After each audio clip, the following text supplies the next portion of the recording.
Good afternoon. Thank you for joining us for the Smart Restart Virtual Parent Conference 2020. This is week 2, day 1 of the conference.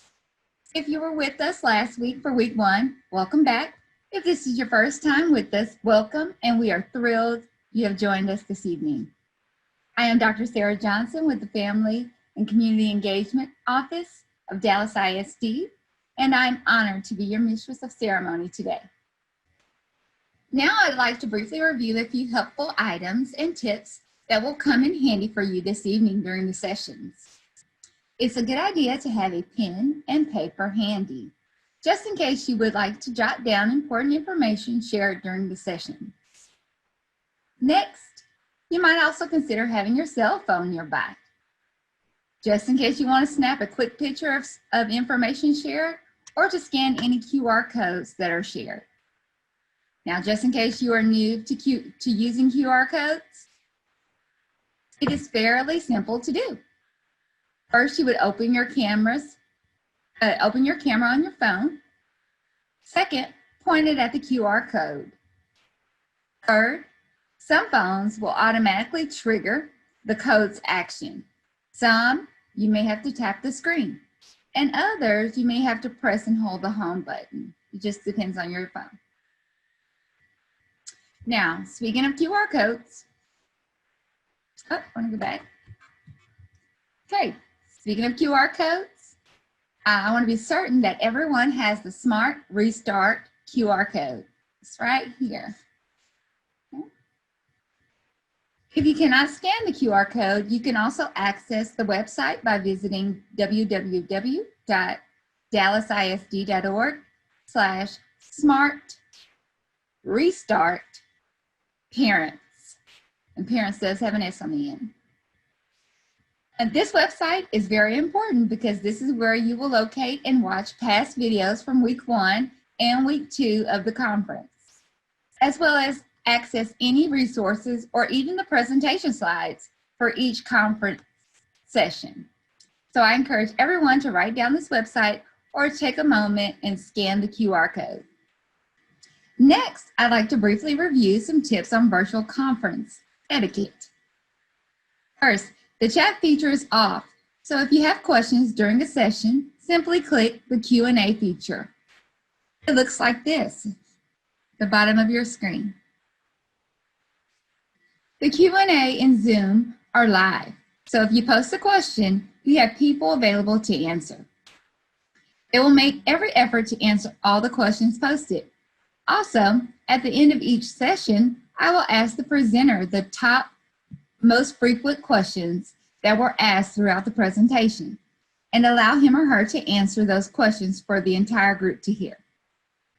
Last, another reminder that all of our sessions will be recorded and available on our VPC webpage along with other resources from the sessions. Here it is again, just in case you didn't copy the website down or you didn't have a chance to scan it.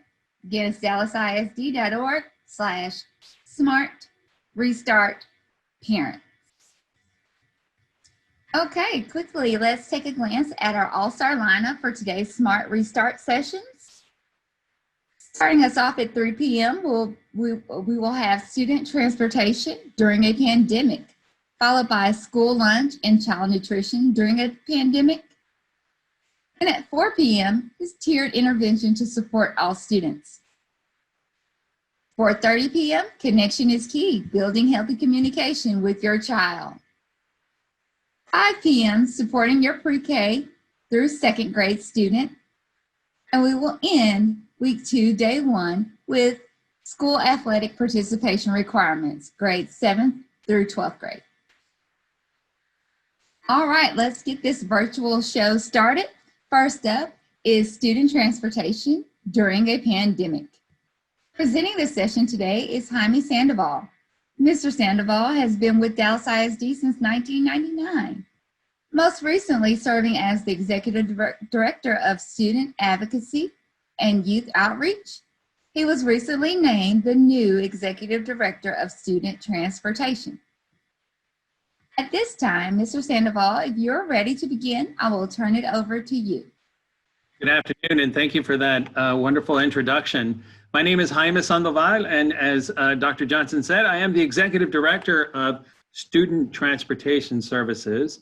I want to take you through some information that I know several parents have been asking about with our buses and our transportation system for this coming year during the pandemic.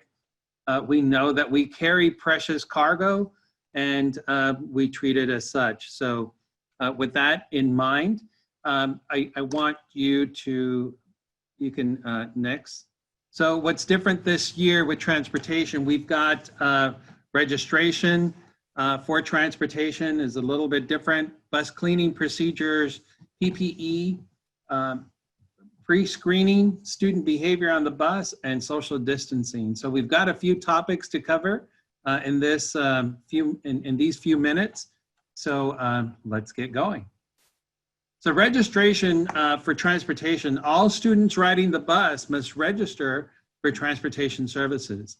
This happens during the enrollment when you enroll the student electronically. We know that in the past, this was something that parents had paper forms. No longer is that so. This is all electronic, and this is a question that everybody must answer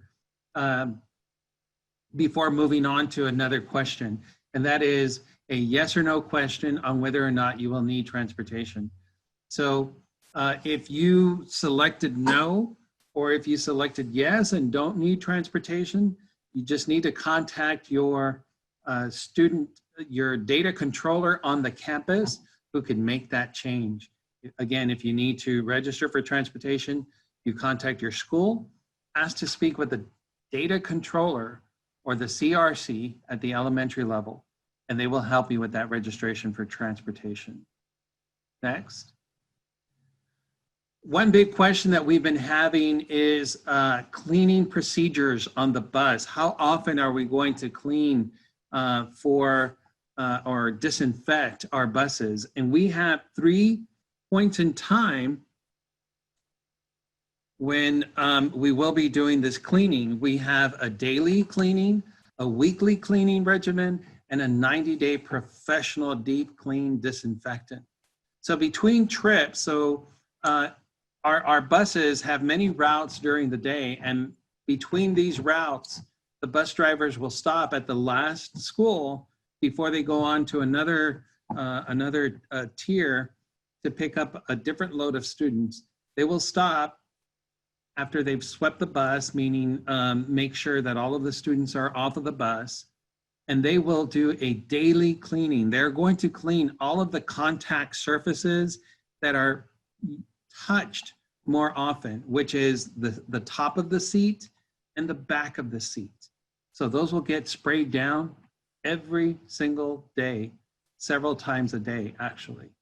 Then weekly, we're going to do a deeper cleaning where we are going to hit more surfaces, meaning we are going to not only do the seats, we're not only going to spray down the seats, but we're going to spray the rest of the bus. We're going to get the sides on the bus, we're going to get the windows, we're going to get the center aisle, and so on.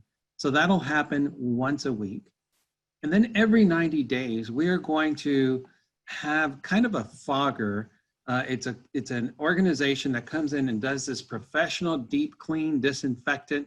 It's kind of a fogger, and it is going to get in every single nook and cranny on this bus, and nothing will stand a chance against this professional blast service that will deeply disinfect the bus. That treatment actually is good for those 90 days. We're doing the weekly and the daily just as extra precautions. Dallas ISD is implementing a comprehensive cleaning system to ensure our buses remain as safe as possible. After the bus driver drops off students at the school in the morning and at their home stop in the afternoon, they will open the windows for ventilation and spray a safe disinfectant on the top and back of every seat. The driver will also spray the disinfectant on the driver area and the handrail. Once a week, the driver will use a handheld sprayer to thoroughly spray a safe disinfectant throughout the entire bus. After the disinfectant sits for 5 minutes, the driver will wipe the disinfectant off the windows. When getting on the bus, students will board from back to front and remain socially distanced when possible by blocking off certain seats. Students will exit the bus from front to back to minimize close interactions. For more information about Dallas ISD's reentry plan, visit dallasisd.org/reentry. Okay, excellent. So there you have a video that speaks a little more eloquently than I did on the deep cleaning and how it is that we are going to mitigate the COVID on our buses. In addition to the cleaning, we are going to require face masks.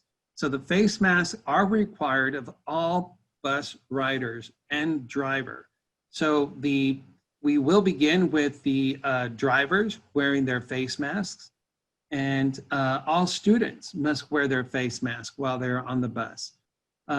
The way around the face, or the only way that a student would not be able to wear a face mask is if 504 or an ARD for our special ed or 504 students determine that face masks are not something that these students should be wearing, at which time we will look at other alternative measures for this group of students. The drivers will have face shields on the bus as well for extra protection for themselves during loading and unloading. And that is if they choose to wear those face shields. So that is on top of the face mask, they'll be able to wear that face shield. And they will also have gloves available to them. And that is our personal protective equipment. Pre-screening. So pre-screening will be done for all of our drivers prior to them boarding the bus. As we know, COVID affects everyone or can affect anyone. So we are pre-screening our drivers to make sure that they are within the CDC guidelines of the temperature. That means that they are below 100 degrees, 100.4, and that they are able to ride the bus. So they will get pre-screened before they even touch their bus. All students, as you've been hearing throughout all of the reentry programs, all students should be pre-screened at home prior to arrival at school or at the bus stop. So we are asking that parents please make sure that you take your child's temperature before dropping them off at the bus stop. However, we will screen them again prior to boarding the bus. So before getting on the bus, we will be taking those temperatures. And again, students who have a 100.4 or higher, what we're going to do for this group of students is we will have a alternative form of transportation, meaning that this group of students, or this student, or however many are at 100.4, which we hope is quite minimal actually, they will not be able to board the bus. But we will have alternative transportation so that we don't leave them there at the bus stop alone. And we will contact the parents and make sure that we have a way to get to connect the student with the parent if we have that temperature of 100.4 or higher. Social distancing on the bus. Again, the CDC guidelines say that we must social distance when possible. If any of you have been on an airline trip during this whole pandemic, you would know that each side of the aisle has 3 seats. The middle seat is not open. This is kind of a little bit of the opposite, where same concept, we have a very tight closed space, which is the bus. There are 3 seat belts on each seat of the bus. And instead of having 2 with the middle seat vacant, we are having 1 student per seat. And the seats that are not available, or the places, the seats on the big seat that are not available will be marked with a big red X showing that seat is not available. We will have seating charts for each one of our routes. So the students are expected to make sure that they sit in their assigned seat. Students will board the bus from the back of the bus to the front of the bus. So for most routes, we will have that 1 person per seat, which is highly recommended. That's what we're planning for. But there may be times when 2 students per seat will be necessary. Something like that would be in the event that our passenger buses, which typically carry over 50 students, with this method, we are reduced to about 24. If we had 27 students, we would not call another bus to come in and pick up those 2 students. We would ask them to get in that same bus. With the face mask and the hand sanitizer that is available on the bus, we certainly think that that will help protect our students that are riding the bus, especially if it's a short route. All right, so there are a couple of things that we are also very excited that we want to recommend that each one of our parents that have students riding the bus, make sure that you register, that you sign up for and have ELink. This is on our webpage, and we will flash our webpage up. We'll make sure that you get that webpage. It is filled with tons of resources for you, of course, and our drivers and monitors and everybody in the transportation world for the district. But ELink is the best place to get bus stop time, stop location, the route number, and any information that you need pertaining to your child's transportation. If your child is already registered for school and you selected yes that you need a transportation, you should be able to log in and get the information that you are seeking. We are currently updating this information in the event that you register and you don't see it. It is scheduled to go, all of the changes are scheduled to be up by the 28th. But to sign up for ELink, all you need is your student ID number for your child, and their password is their birthday. So how simple is that? All you need is just log in using your child's ID number and their date of birth, and you will have all of that information at your disposal. The next one that we highly recommend is Bus Bulletin. Bus Bulletin is great. It will send you an email, it will send you a text message, or it'll send you a voicemail. In the event that there is a bus delay, or if there was an accident, or if there was just something different or unexpected with the route. For this service, you do need to sign up. Again, if you would go to our website and click on Bus Bulletin, which you would see right as you log into our website, follow the steps, register for Bus Bulletin. It is a great service to have. You will get those messages, like I said, email, text, and voicemail in the event that the bus is delayed or any other such thing going on with that route. The next one is My Stop app. This one is also really good. This one works within the 10-minute window of the projected bus arrival time. If your bus stop time is, let's say, 12:10, no, it wouldn't be 12:10. Why would it be 12:10? If your bus stop arrival time was 7:50, by about 7:40, you should be able to log in to My Stop app, and you would see where exactly the bus is. So this is our GPS system that helps you track our bus, and it helps you see where it is so that you can plan a little bit better as far as what time that bus will actually be there. So you get to kind of see it. It's almost like Uber. And the very last thing I wanted to talk about is Let's Talk. Let's Talk is a great way to stay connected with the Student Transportation Services Department. If you go to our website, you'll see a gray tab, very quick, very easy. All you do is let us know who you are. Are you a student, an employee, a parent? And do you have a question, a comment, a suggestion, a concern, a complaint? Whatever that is, send us the message. Make sure you include your email and your phone number, and somebody will get back with you within 24 to 48 hours. So, and we do appreciate some compliments. If we're doing something right, don't hesitate. We get these to our bus drivers as well. They like to hear that they're doing a good job as well. But by all means, if you have a question or a comment, this is also the best place to get somebody to respond to that. So at this point, speaking of questions, we'll open it up to questions from our participants. Okay, thank you, Mr. Sandoval. It is now time for our Q&A session with Mr. Sandoval. I will ask him a few of the most frequently asked questions during his presentation in our Q&A feed. Are you ready to begin, Mr. Sandoval? Yes, ma'am. Okay, first question. Can parents request transportation in the middle of the school year? Yes, parents can request transportation at any time.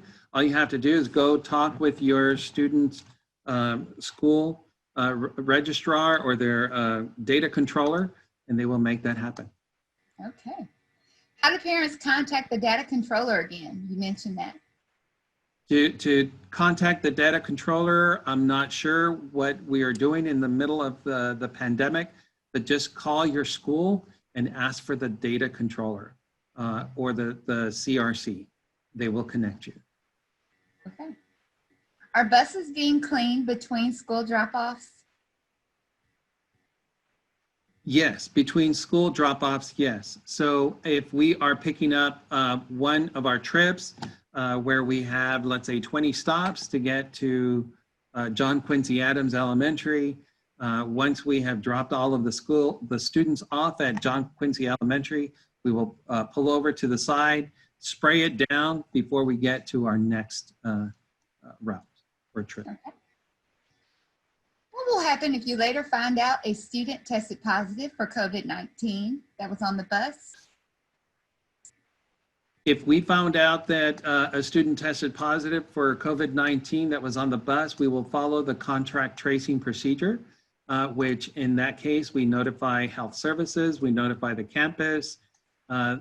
It is up to the campus to locate where those students were housed at the campus to make sure that each one of those classrooms gets the attention that they need. Great, thank you. Okay, last question is, what do you know what type of solution is being used to do the cleaning on the bus?